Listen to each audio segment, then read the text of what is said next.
Our great party is a coalition built through hard work, immense sacrifices, and compromises, guided by our determination to rescue our country's democracy, which is facing its greatest threat since the return of democracy in 1999.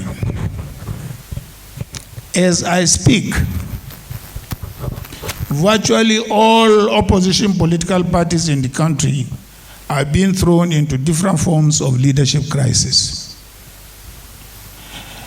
And opposition figures continue to be harassed and intimidated, including those languishing in detention, such as Malam Nasir El-Rufai, who distinguished himself as a public servant, including as a minister and a two-term governor of Kaduna State.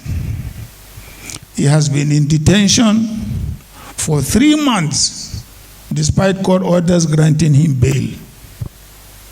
He has been denied the right to celebrate 2 important religious holidays with his family, in addition to being denied the opportunity to be by his mother's side as she took her last breath. What a cruel government.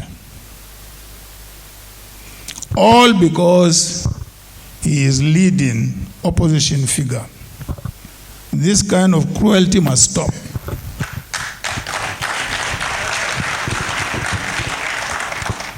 The government continues to harass, intimidate, and coerce opposition politicians to join the APC, using the security agencies as well as the agencies which were set up by a previous government to fight corruption.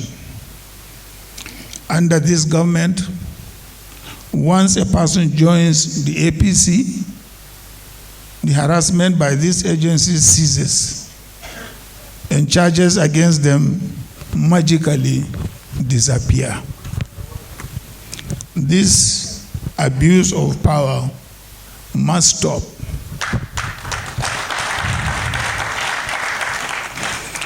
Great care was taken to ensure that due diligence was done in the process of forming this coalition. Yet the government and the INEC continue to undermine it, even trying to deregister it. Let me warn.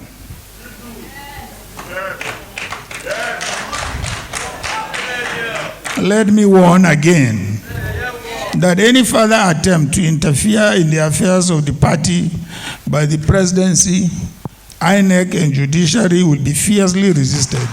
Enough is enough.